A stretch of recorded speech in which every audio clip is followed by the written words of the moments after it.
जैसे कि आपने एपिसोड 100 की नोवेल के फर्स्ट पार्ट के अंदर देखा था कि जिया ने 9 के साथ उस चेक पॉइंट को पार कर लिया था, मगर उस बीच जो 9 की देखी थी वो काफी बुरी तरीके से एडजस्ट हो गई थी। इस वजह से जिया ने उसे एक रिकवरी पिल को दे दिया था और फिर जिन उसके बाद आसपास की जगह को देखने लगता जहाँ पर उसे कहीं पे भी हैप्पी ब्लड माउंटेन पुल की कोई एनर्जी वगैरह दिखाई दे जाए, मगर उसे वहाँ पे दूर दूर तक कोई भी एनर्जी सोर्स नहीं दिखाई देता हैवी ब्लड माउंटेन पुल का। इस वजह से वो अपने मन में बोलता है लगता है शायद ये जो हैवी ब्लड माउंटेन पुल है वो यहाँ से कहीं दूर है, और फिर उन चारों की तरफ अपनी नजर को फेर लेता जहाँ पर अभी के लिए जो मिस फैंग होती है जियान को घूर घूर के देख रही होती गुस्से से, मगर वहीं पे मुंह क्यूनर और टांगे होते हैं उनके चेहरे पे की स्माइल होती है और टांगे आगे आता और जियान को ग्रीट करते हुए बोलता है आपको बहुत सारी बधाई यहाँ पर पहुँचने के लिए। तो जियान भी एक स्माइल के साथ ग्रीट करता और उसे थैंक यू बोलता है, और जो मुंह क्यूनर होती है उसकी नजर अभी के जियान के ऊपर होती है। तभी वो जियान को थोड़ी देर ऑब्जर्व करती है और फिर मिस फैंग को टॉन्ट मारती हुई जियान से बोलती है तुम अभी के 3000 लाइटिंग मूवमेंट की कौन सी स्टेज पर पहुंच गए हो। ये सुनकर मिस फैंग की ऊपर से नीचे तक जल जाती और बोलती है मुंह क्यूनर तुम कुछ ज्यादा ही बोल रही हो, मगर अभी के लिए मैं तुम्हारे मुंह नहीं लगना चाहती क्योंकि 3 महीने बाद होने वाली 4th ग्रेड पवेलियन की मीटिंग और मैं तब उसमें देखूंगी तुम्हारी पावर कितनी बढ़ चुकी है। लेकिन की मिस फैंग बोलती है पिछली बार जो वो तुम्हारी किस्मत थी, मगर इस बार जो तुम्हारी किस्मत है वो साथ तुम्हारा नहीं देगी। ये सुन के मिस फैंग बोलती है वो तो वक्त ही बताए किसकी किस्मत काम आती है और किसकी किस्मत काम नहीं आती है। वहीं पे ये सब सुन के जिन काफी ज्यादा हैरान हो जाता है और अपने मन में बोलता है कि मैंने तो सोचा था कि एकदम भाईचारे से रहते होंगे चारों पवेलियन, मगर इनके बीच में तो चूहा बिल्ली वाली फाइट चल रही है। मगर ये चीज मेरे लिए काफी अच्छी है, मुझे भी बिल्कुल पसंद नहीं है कि मिस फैंग। और फिर जिन इसी का फायदा उठाता है और मिस म्यू के पास जाता और बोलता है कि मिस म्यू क्या मैं आपसे कोने यात्रा में जाके कुछ बात कर सकता हूँ। ये सुन के जो मिस म्यू होती है एकदम से शॉक हो जाती है क्योंकि वो जियान से पहली बार मिल रही थी और जियान पहली बार में उसे कोने यात्रा में आने के लिए बोल रहा है। ये सुन के मिस म्यू थोड़ी सी घबरा जाती मगर वो थोड़ी सी जियान को देखती है और बोलती है चलो ठीक है चली जाती है इसके साथ कोने यात्रा में और अपने हाथ में सर हिला देती है। तो जियान भी उनके साथ वहाँ से जाने लगता, तभी वो नायन से बोलता है कि तुम मेरा यहीं पे इंतजार करना, मैं बस इनसे बात करके आया। और फिर वो दोनों एक कोने यात्रा में चले जाते। तभी मिस म्यू जियान से बोलती अभी के लिए तुम्हें क्या बात करनी है मुझसे।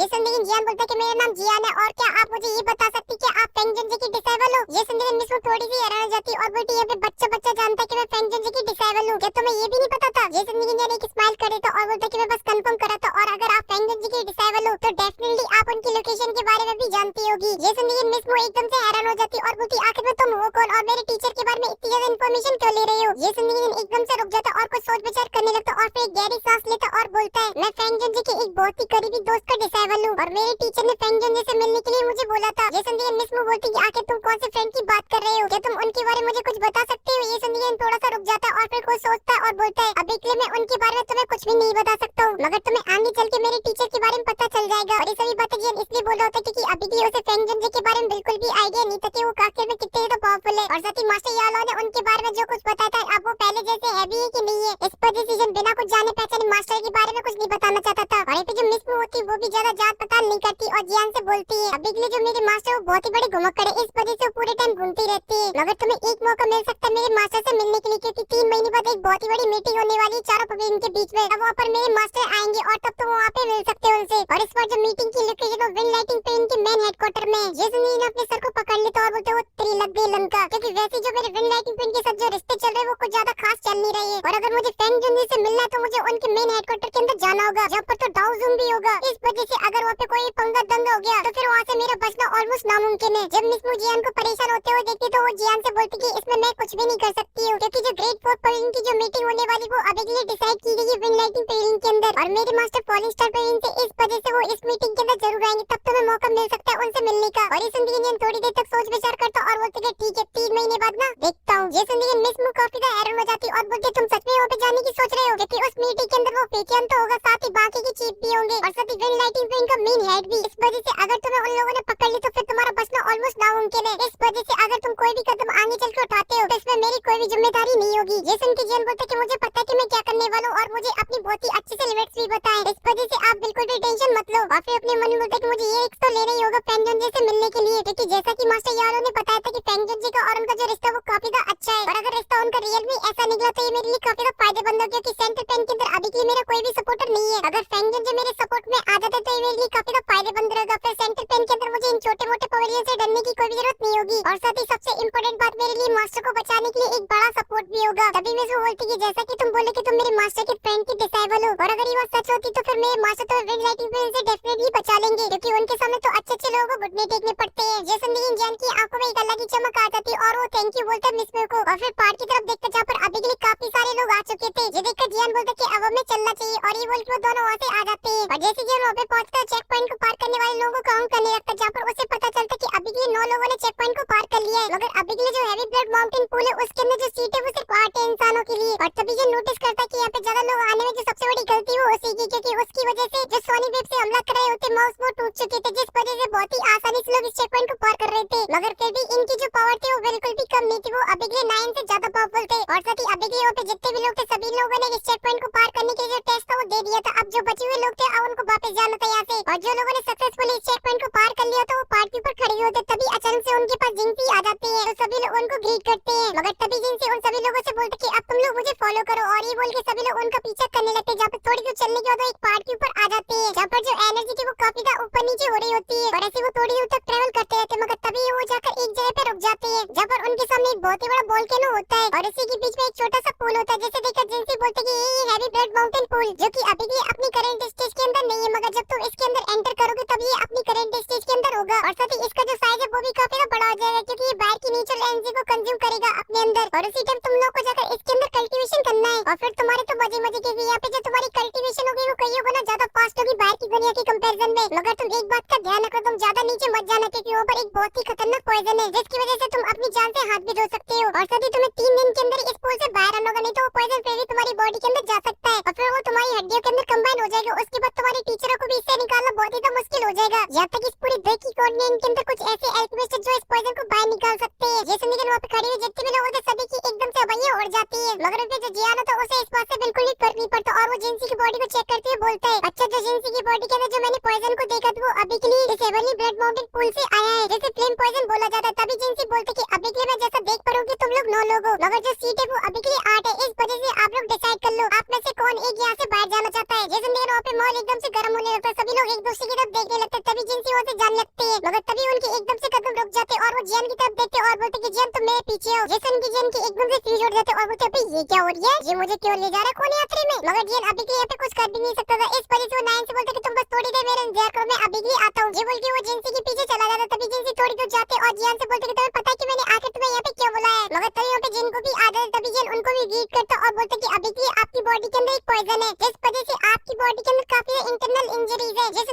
जिंसी का शौक है, तभी जिन को हंसते हुए बोलते कि मैंने तुमसे पहले बोला था ये लड़का कुछ खास है, जी यहाँ की नॉर्मल एल्केमिस्ट जैसा बिल्कुल भी नहीं है। तभी जिंसी बोलते हैं अभी के लिए जो मेरी बॉडी के अंदर पॉइजन है उसके बारे में पता करना एक टीएसएस के एल्केमिस्ट के लिए भी बहुत ही मुश्किल है, अगर तुम्हें इसके बारे में कैसे पता चल गया कहीं तुम इससे बड़े एल्केमिस्ट तो नहीं हो। तो जिन बोलते कि हाँ बिल्कुल, और मैं आपकी बॉडी में साफ साफ देख पा रहा हूँ कुछ गड़बड़ होते हुए। ये सुनने की जिंसी की एकदम से हवाइयाँ उड़ जाती। अभी के लिए उसके सामने जो लड़का खड़ा हुआ अभी के लिए 20 साल का भी नहीं लग रहा है, मगर अभी के लिए जो उसका लेवल है एल्केमिस्ट वो टीएस6 से भी ज्यादा लग रहा है। तभी जिंसी थोड़े से लड़खड़ाती हुई बोलती क्या तुम मेरी बॉडी से इस पॉइजन को बाहर निकाल सकती हो। ये सुन के जिन बोलते कि अभी के लिए मैं कुछ नहीं बोल सकता, उससे पहले मुझे आपकी बॉडी को चेक करना होगा। ये सुन के जिंसी अपने पास वाले पत्थर के ऊपर जाके बैठ जाते, मगर वहीं पे जो जियान होता है वो दूर वाले पत्थर के पास जाके बैठता है और जिंसी से बोलता है कि भाई साहब इधर आओ, क्योंकि प्यासे को आना पड़ता है क्योंकि पास। ये सुन के जिंसी भी थोड़ा सा हिचकिचाते और जियान के पास चले जाते हैं। तभी जियान अपने हाथ को आगे बढ़ाता है और जिंसी की हाथ को पकड़ लेता है और अपनी कुछ एनर्जी उनकी बॉडी के अंदर डाल देता है और अपनी आंखें बंद करके काफी देर तक उनकी बॉडी को चेक करता रहता है। और कुछ देर बाद जब अपनी आंखें खोलता है तो काफी हैरान हो जाता है। तभी जिंसी बोलते आखिर क्या हुआ। तभी जियान बोलता कि अभी के लिए जो आपका पॉइजन वो आपकी बोन से जाके कनेक्ट हो चुका है, इस वजह से इस पॉइजन को आपकी बॉडी से निकालना मेरे लिए भी काफी मुश्किल है। वो तो खैर करो, आप अभी के लिए इतने ज्यादा पावरफुल है, इस वजह से आप इस पॉइजन को अभी तक संभाल पा रहे हो। अगर आपकी जगह कोई कमजोर इंसान हो तो वो जल के राख हो चुका होता। ये सुन के बेचारी जिंसी का एकदम से मुंह लटक जाता है। मगर तभी जियान बोलता कि मैंने बोला मुश्किल है, मगर ये नहीं बोला कि ये निकाला नहीं जा सकता है। ये सुन के जिंसी की आंखों में एक अलग ही चमक आ जाती और साथ ही जिन को भी काफी खुश हो जाता है और दोनों मिलकर जियान को ग्रीट करते और बोलते मिस्टर जियान क्या आप इसे निकाल सकते हो। ये सुन के जियान एक स्माइल कर देता और बाइक की डायरेक्शन की तरफ देखने लगता है, मगर अभी के लिए जियान ने उनके सवाल का कोई भी जवाब नहीं दिया था। ये सुन के जिंसी समझ जाता कि जियान को इसके बदले में कुछ चाहिए, इसी वजह से वो जियान से बोलते कि जियान मैं आपको प्रॉमिस करता हूँ, जब तक कि मैं आपको गारंटी देता हूँ कि मैं आपको डाउजन बनवा के रहूंगा। ये सुन के जियान की आंखों में एक अलग ही चमक आ जाता और बोलते कि डील डन। ये सुन के जिंसी बोलते कि हैवी ब्लड माउंटेन पूल के अंदर जो कल्टीवेशन करते हैं उनका कल्टीवेशन भले काफी फास्ट हो जाता हो, मगर फिर भी डाउजन के अंदर से वही लोग ब्रेक थ्रू कर सकते हैं जो कि डाउन की पीक पर काफी लंबे टाइम से हो। वहीं पे मैं अभी के तुम्हारे लेवल को देखो तो नए डाउन की नए स्टार पर पहुंचे हो, इस वजह से तुम्हारे जो ब्रेक थ्रू करने के चांसेस है वो डाउजन में एकदम 0 सन्नाटा है। ये सुन के जिन बिल्कुल भी हैरान नहीं होता और बोलते कि जिनसे जरूर आपके पास कोई मेथड होगी, तभी आप 101 रुपया के सिस्टम पेपर पे साइन करके दे रहे हो कि मुझे डाउजन बनवा दोगे। ये सुन के जिनसी बोलते कि जब heavy blood mountain pool open होगा और जब वो बाहर की एनर्जी को लेगा तो सभी लोगों को ऐसा लगता है जो मेन एनर्जी वो मिड लेवल पर है, मगर अभी के लिए असलियत में जो रियल एनर्जी होती है वो हैवी ब्लड माउंटेन पूल के डीप के अंदर चली जाती है, जो कि अभी के लिए काफी लंबे टाइम से वहाँ पे स्टोर है और साथ ही वो एनर्जी बहुत ही ज्यादा प्योर है। मगर अभी के लिए बस एक छोटी सी प्रॉब्लम जो फायर पॉइजन होता है वहीं पे सबसे ज्यादा होता है, और अभी के लिए जो मेरी बॉडी के अंदर जो पॉइजन आया वो वहीं से आया। ये सुन के जिन काफी ज्यादा एरर हो जाता है और बोलता है कैसी बातें कर रहे हो जिनसी साहब, आप अभी के लिए इतने ज्यादा पावरफुल होने के बावजूद भी इस पॉइजन को नहीं रोक पाए, मगर मैं तो अभी के लिए फिलहाल की डाउन की 9 स्टार पर हूँ, मैं इस पॉइजन को कैसे रोक लूंगा। ये सुन के जिनसी बोलते कि मेरी बॉडी और तुम्हारी बॉडी में काफी डिफरेंस है, क्योंकि तुम्हारे पास है हेवनली फ्लेम और बाकी तो आप काफी ज्यादा समझदार हो, आप समझ ही जाओगे, मगर आप लोग भी थोड़े समझदार बनिए और वीडियो को लाइक करिए, साथ ही चैनल को भी सब्सक्राइब कर लीजिए। फिलहाल के लिए इस वीडियो में सिर्फ इतना ही, मैं मिलता हूँ आपसे नेक्स्ट वीडियो में, तब तक के लिए आप सभी को बहुत सारा